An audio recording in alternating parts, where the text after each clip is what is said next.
नमस्कार दोस्तों, तो एक नए सेट के साथ हम आज वापस आपके सामने आए हैं और एक नया कॉम्प्रिहेंशन आपको मिला होगा और साथ ही साथ इस सेट के अंदर आपको कॉम्प्रिहेंशन के साथ साथ क्लोज टेस्ट भी जो है वो मिला होगा, क्योंकि एसबीआई जो है वो पिछले 2 या 3 सालों से क्लोज टेस्ट भी जो है वो दे रहा है। 2018 से रेगुलरली एसबीआई के पेपर में क्लोज टेस्ट भी नजर आ रहा है। तो आज जो हम सेट करने वाले हैं उसमें कॉम्प्रिहेंशन और क्लोज टेस्ट दोनों ही हम करेंगे। होप सो ये कॉम्प्रिहेंशन और क्लोज टेस्ट एक बार आपने अटेम्प्ट किया होगा, तो कॉम्प्रिहेंशन के एक बार आपके हिसाब से जो आंसर्स है वो हम चेक करते हैं। लेकिन उससे पहले बात करते हैं कि ये जो कॉम्प्रिहेंशन था ये था किसके ऊपर। तो ये जो कॉम्प्रिहेंशन था वो मेडिटेशन के ऊपर था। इस कॉम्प्रिहेंशन में आपने देखा होगा कि यहां पर मेडिटेशन के यूजेस जो है वो बताए गए हैं और ये बताया गया है कि कैसे एक मेडिटेशन मेंटल और फिजिकल दोनों टाइप की जो हेल्थ है उसको सही रखता है। दूसरा यहां पर बताया गया है कि लोग जो है वो मेडिटेशन से दूर भी क्यों भागते हैं, क्योंकि या तो उन्हें मेडिटेशन प्रॉपरली करना नहीं आता या फिर वो कुछ टाइम तक तो इसे अपनाते हैं, बाद में उन्हें लगता है कि वो जो रिजल्ट्स हमें चाहिए थे वो हमें नहीं मिल पा रहे हैं, तो भी वो जो मेडिटेशन है वो छोड़ देते हैं। तो उस कारणवश ये जो पूरा कॉम्प्रिहेंशन है वो मेडिटेशन के रिवॉल्विंग था। उसके एडवांटेजेस भी हैं, उसका इंट्रो भी है, उसके डिसएडवांटेजेस भी हैं, सब कुछ जो है वो यहां पर हमें मिला हुआ था। प्लस इस मेडिटेशन वाले प्रोसेस को हम कैसे एनकरेज कर सकते हैं लोगों के अंदर, वो भी यहां पर दिया हुआ था। तो उस हिसाब से ये पूरा कॉम्प्रिहेंशन था जो चल रहा था। तो जरा एक बार इन कॉम्प्रिहेंशन के क्वेश्चंस की तरफ अगर हम निगाह मारें तो ये मुझे कह रहा है कि इस पैसेज के अकॉर्डिंग कौन सा ऐसा रीजन है कि लोग जो है वो मेडिटेशन को प्रैक्टिस नहीं करते हैं, वो रीजन जो है वो आपको बताना था। तो यहां पर ये जो रीजन है ये आपको दे रखा था और ये कहां दे रखा है वो जरा मैं आपको बता दूं। इस पैसेज के अंदर जो रीजन है वो देखिए, एक तो मुझे यहां दे रखा है जहां मुझे लिखा गया है कि लोग इसे फॉलो नहीं कर रहे हैं। ये रहा, this may be because of 2 factors, people either start reach a block. और ये जो ब्लॉक वाला ऑप्शन है ये मुझे गिवन था, ये देखिए option number B. First option में देखूं, lack of patience to preserve if the results are not as expected, या फिर misconceptions about the practice of meditation. देखो लैक ऑफ पेशेंस वाला जो पार्ट है ना ये जरूर मुझे दे रखा है, और ये पार्ट मुझे पेशेंस वाला कहां दे रखा है, ये पेशेंस वाला पार्ट मुझे जो सेकंड पैराग्राफ है ना इसके अंदर दिख जाएगा कि लोगों के अंदर जो है वो पेशेंस नहीं है कि भैया वो मेडिटेशन का जो प्रोसेस है उसे रेगुलरली कर सके। तो ये आप एक बार के लिए अगर सेकंड पैसेज देखेंगे तो डेफिनेटली आपको ये जो लाइन है रिगार्डिंग पेशेंस वाली, ये लाइन आपको मिल जाएगी कि लोगों में पेशेंस नहीं है इसे हैंडल आउट करने का। तो इस हिसाब से अच्छा मिसकंसेप्शन नहीं है इसमें, है ना, मिसकंसेप्शन जैसी कोई बात पैसेज में नहीं थी। तो इस हिसाब से जो मेरा आंसर है वो है ऑप्शन नंबर 4, यानी कि ओनली ए एंड बी। इतनी बात आपको समझ में आई। आगे बढ़ते हैं। नेक्स्ट जो मेरा क्वेश्चन है, which of the following is या are true as per the given passage. यहां पर आपको ट्रू बताना है या फिर ये बताना है कि इस पैसेज के अकॉर्डिंग क्या ट्रू है। तो ये कह रहा है meditation is a growing trend. हाँ बिल्कुल ये लाइन आपको दिख जाएगी, आपको फर्स्ट लाइन यही लिखी है, meditation is a growing wellness trend. तो यानी कि ये वाली लाइन अपन को मिल गई है, यानी मेरा कौन सा ऑप्शन तो सही है, ए। अब आप या तो बाय ऑप्शन ये देख लो कि ए किस किस में नहीं आप एलिमिनेट कर सकते हो, फोर्थ और फर्स्ट ऑप्शन जो है वो चला गया है। अब या तो आप ए के साथ बी चेक कर लो या ए के साथ सी चेक कर लो। The benefits of meditation as a wellness trend should be recognised by organisation. Friend इसमें ऑर्गेनाइजेशन के बारे में बात थी और इसमें लिखा गया था कि ऑर्गेनाइजेशंस को जो है ये चीज देखनी पड़ेगी, और वो लाइन ये लिखी है ना कि जो ट्रेंड है ये कैसा चला जाएगा, जो ऑर्गेनाइजेशंस जो है उन्हें भी इसकी जो सेटिंग है या उसे भी थोड़ा सा मेडिटेशन के बारे में एक बार देखना पड़ेगा। तो उस हिसाब से जो सेकंड ऑप्शन यानी बी जो ऑप्शन है वो भी सही है। देखो नन तो हो नहीं सकता, अब बी क्योंकि मुझे मिल गया है तो मुझे सी जो है वो चेक करने की जरूरत नहीं है। मैं सी कब चेक करती, जब मेरे पास all A B and C available होता। नेक्स्ट चलते हैं। ये बोल रहा है कि यहां पर ऐसा कौन सा वर्ड है जो रियलाइज को रिप्लेस कर सकता है। फ्रेंड्स अगर किसी क्वेश्चन में ये क्या है, एसबीआई ने ट्रेंड चेंज किया था, सिनोनिम्स और सिमिलर वर्ड को हटाकर उन्होंने कैन रिप्लेस जैसा जो है वो यूज कर लिया था। लेकिन कैन रिप्लेस का मतलब भी यही है कि वो आपसे सिमिलर यानी कि सिनोनिम जो है वो पूछ रहा है किसका, रियलाइज का। वैसे तो रियलाइज का मतलब आप में से कई जने ये जानते हैं किसी को आभास कराना, लेकिन रियलाइज का फ्रेंड एक और मतलब भी होता है किसी चीज को प्राप्त करना, यानी कि कोई पॉइंट या कोई चीज ऐसी थी जो आपने दिमाग में सेट कर रखी थी और वहां तक आपको पहुंचना है, जिसको एक्चुअली आप अटेन कहते हैं। आप कहते हैं ना, मुझे ये क्राइटेरिया अटेन करना है, मतलब मुझे ये तो चाहिए ही चाहिए। तो वो जो प्राप्त करना या अटेन करना होता है, उसका मतलब ही रियलाइज ही होता है। तो यहां पर मेरा राइट ऑप्शन है अटेन। बाकी ऑप्शंस की मीनिंग आई होप आपको आते हैं। नेक्स्ट, यहां पर आपको अगेन सिनोनिम बताना है किसका? शिफ्ट का। शिफ्ट का मतलब होता है उस चीज को हटाना, और हटाने के लिए हम वर्ड क्या बोलते हैं? रिमूव। तो यहां पर इसका एग्जैक्ट जो सिनोनिम वर्ड है वो क्या है? रिमूव। आगे बढ़ते हैं। नेक्स्ट ये मुझे बोल रहा है ऐसे कौन से एस्पेक्ट्स हैं जो कि मेडिटेशन के यहां पर बोले गए हैं। तो फ्रेंड्स, यहां पर बोला गया था कि जो मेडिटेशन है वो physical as well as mental दोनों के लिए ही वर्कआउट करता है। ये बोल रहा है कि जो मेडिटेशन है वो सपोर्ट करता है लोगों के मेंटल एंड फिजिकल वेलबींग, दोनों को ये सपोर्ट करता है। तो जब मैं अपने इस क्वेश्चन पर आई तो मैंने यहां पर देखा कि इमोशनल यानी कि मेंटल हेल्थ से रिलेटेड ऑप्शन नंबर ए है और फिजिकल हेल्थ से रिलेटेड ऑप्शन नंबर सी है। तो ओनली सी और ओनली बी गया, only A and only B गया, नन ऑफ ये भी गया, ओनली ए एंड सी जो है वो सही है।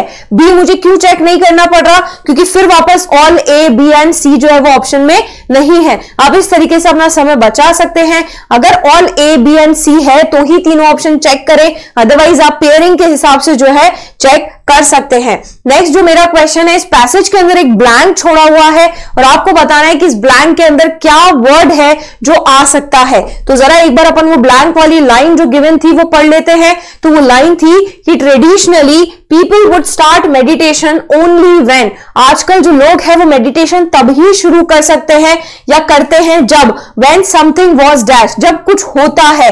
फ्रेंड्स, मेडिटेशन पॉजिटिव सेंस के लिए तो यूज होता है, लेकिन शुरू कब होता है? जब चीजें नकारात्मक होती है, तब उस नकारात्मक चीजों को सकारात्मक करने के लिए लोग मेडिटेशन करते हैं। तो व्हेन समथिंग डिफेक्ट नहीं, व्हेन समथिंग रॉन्ग हैपन, जब कुछ गलत होता है तभी जाकर लोग जो है वो मेडिटेशन करना पसंद करते हैं। तो ये कुछ क्वेश्चंस थे। जो एक लास्ट वर्ड और हमारा बच रहा है, आपको रिजिड का जो है वो मुझे बताना है सिनोनिम क्या है या रिजिड का सिमिलर वर्ड। तो रिजिड का मतलब होता है एकदम एक जगह टिके रहना, अड़े रहना, जिसको आप स्ट्रिक्ट भी कहते हैं कि भैया ये तो एक ही दम भरकर बैठ गया है, एक ही जगह पर अटक गया है, स्ट्रिक्ट है, उसी को हम क्या कहते हैं? रिजिड से संबोधित करते हैं। नेक्स्ट है, which of the following given in the passage are the ways for companies to encourage employees. मैंने कहा था ना कि यहां पर एक जगह बात है कि कैसे हम जिस कंपनी में काम करते हैं या जिस ऑर्गेनाइजेशन में काम करते हैं, वो कंपनियां, वो ऑर्गेनाइजेशन जो है वो क्या इनिशिएट्स ले सकती है मेडिटेशन को बढ़ाने के लिए या मेडिटेशन को बढ़ावा देने के लिए, कि कंपनी में भी जो लोग हैं वो मेडिटेशन कर सकते हैं। तो जो इसकी लाइंस है ना, वो लाइंस आपको मिलेगी पैसेज की लास्ट लाइंस। अगर आपने पैसेज को ध्यान से पढ़ा हो तो ये रहा, there are many ways companies can provide ongoing support to encourage employees to continue their practice. क्या करके? Making sure time and space are made available. एक तो टाइम और एक स्पेस आप उन्हें प्रोवाइड कर सकते हो जहां वो मेडिटेशन करे, या फिर क्या कर सकते हो? Through playing games to keep it fun. आप गेम्स वगैरह करा सकते हो ताकि जो है फन का माहौल जो है वो बना रहे। अब अगर मैंने यहां पर ऑप्शंस चेक करे तो देखो, पहला ऑप्शन क्या कह रहा है? Provide a dedicated space. बिल्कुल, आपने स्पेस की बात की भी थी कि स्पेस प्रोवाइड करें। दूसरा क्या कह रहा है? Organising activities which make meditation interesting and fun. अपन ने फन की बात भी की है, क्या फन भी करा सकते हैं। और तीसरा क्या कह रहा है? Dedicating a particular time. आपको टाइम, तो आपने टाइम की बात की थी, स्पेस की बात की थी, फन की बात की थी, और ये तीनों के तीनों पॉइंट्स जो हैं वो बिल्कुल सही लग रहे हैं। तो my right answer is option number 2। I hope friends ये जो कॉम्प्रिहेंशन था ये आपको बहुत ही इजी लगा होगा और इजीली जो इसके क्वेश्चंस हैं वो आपसे हो गए होंगे। चलिए आगे बात करते हैं। एक क्लोज टेस्ट जो है वो आपका वेट कर रहा है।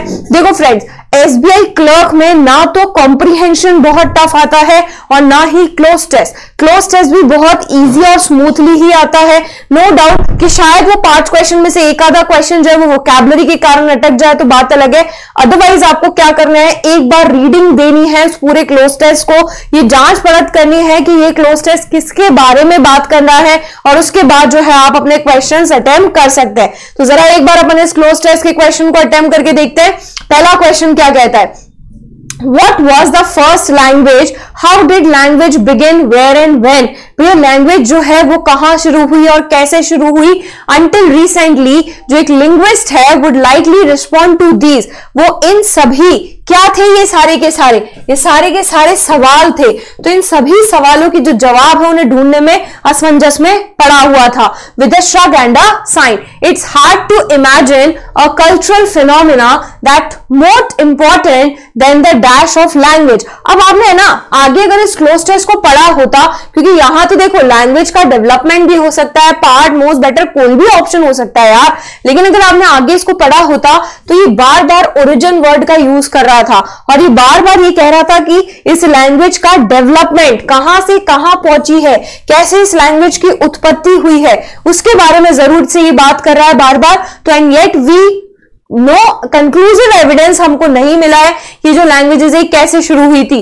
तो ये it's hard to imagine a cultural phenomena that more important than the development of language and yet we dash language over the centuries. और फिर भी हम लैंग्वेज को क्या करते हैं बताएं आप? And yet we have no conclusive evidence, हमारे पास कोई कंक्लूसिव एविडेंस नहीं है रिगार्डिंग इट्स ओरिजिन की कहां से उत्पत्तियां हुई हैं लैंग्वेजेस की। The absence of such evidence, in evidence का एब्सेंस होने के कारण सर्टेनली हैज नॉट। अब आप यहां से भी कनेक्ट कर सकते थे क्योंकि यहां पर भी परफेक्ट टेंस है, इसीलिए मैंने सी में भी परफेक्ट टेंस लगाया, मतलब हैव को मेन वर्ब का दर्जा दिया है। Has not discourage that about the origin. बताएं आगे क्या आएगा? हैज नॉट डिस्करेज क्या? ओरिजिन्स का क्या? ओरिजिन का चांस नहीं, ओरिजिन की जॉय, टॉक, डिबेट नहीं, ओरिजिन का स्पेक्यूलेशन यानी कि शंका है ना, वो जो है वो हम डिस्करेज कर पा रहे थे, नहीं कर पा रहे थे। About the origin of language over the centuries, कई थ्योरीज जो है वो आगे आई हैं लैंग्वेजेस में। Each theory accounts for only a dash part of it, यानी हर थ्योरी जो है वो एक बहुत ही छोटा पार्ट ही बता पा रही थी कि हर लैंग्वेज कैसे ओरिजिनेट हुई है। तो ये क्या कह रहा है? For only a small part of what we know about language. जैसे for example according to one theory, एक थ्योरी के हिसाब से क्या था कि जो लैंग्वेज है वो हमारे एंसेस्टर्स के द्वारा चालू हुई। When our ancestors started what? Imitating. और फ्रेंड्स इमिटेट का मतलब होता है नकल करना, कि भाई जो हमारे एंसेस्टर्स है ना वो एक दूसरे की नकल करते करते ये जो लैंग्वेज है ये सीख गए और ये लैंग्वेज जो है बन गई। तो the natural sound around them, जो नेचुरल साउंड उनके आसपास होती थी जैसे पक्षी की हो गई, जानवरों की हो गई, वो नेचुरल साउंड निकाल कर उनकी नकल कर करके जो हमारे एंसेस्टर्स है उन्होंने ये लैंग्वेज बनाई है। This means the first speech was, यानी कि सबसे पहली जो स्पीच बनी थी वो कोई एक पर्टिकुलर शब्द नहीं बना था, वो ओनोमेटोपोइक बनी थी। ओनोमेटोपोइक मतलब साउंड, जैसे जो डॉग की साउंड होती भौ भौ है ना, जैसे जो कैट की जो साउंड होती म्याऊ, ये जो साउंड है ना ओनोमेटोपोइक बोलते हैं। तो ये कह रहा है जो हमारी फर्स्ट स्पीच यानी भाषा जो बनी थी वो ओनोमेटोपोइक बनी थी बाय क्विक साउंड, जिसमें हम साउंड्स का इको निकालते थे जैसे moo, mew etcetera. But relatively very few words are, लेकिन कुछ ही ऐसे वर्ड्स थे जो ओनोमेटोपोइक थे एंड दीज वर्ड्स वो हर लैंग्वेज में वेरी कर रहे थे। जैसे जो डॉग की बाक होती है जैसे हम भो भो बोलते हैं, वो यहां पर ब्राजील में ओ करके बोली जाती है और जबकि एल्बेनिया में करके बोली जाती है। देयरफॉर इट इज, तो ये हमारे लिए डिफिकल्ट हो रहा था, therefore it is difficult to arrive at a definite theory. तो एक पर्टिकुलर डेफिनेट थ्योरी जो है कि लैंग्वेज की सर्च कैसे हुई वो आज तक नहीं आई है। देखा आपने कितना इजी है क्लोज टेस्ट था, लेकिन once again I am saying कि इस क्लोज टेस्ट को पहले आपको जनरल एक स्मूथ रीडिंग देनी है बिना आंसर को लगाए, उसके बाद जो है आप एक एक ऑप्शन उठाते जाएं और करते जाएं। हाँ ये मैं मान सकती हूँ कई बार ऐसा होता है कि हम पूरा क्लोज टेस्ट नहीं कर पाते, एक आधा में अटक जाते हैं, बट वो कई एक आधा ही होता है। अदरवाइज क्योंकि एसबीआई क्लर्क है इसका क्लोज टेस्ट क्वाइट इजी आता है। तो दोस्तों अगले सेट में फिर हम आपसे कॉम्प्रिहेंशन और क्लोज टेस्ट के साथ मिलते हैं। तब तक के लिए इसी तरह मेहनत करते रहे, एसबीआई क्लर्क को अपना टारगेट बनाएं और इस एग्जाम में जरूर से सफल होए। इसी उम्मीद के साथ जय हिंद, जय भारत।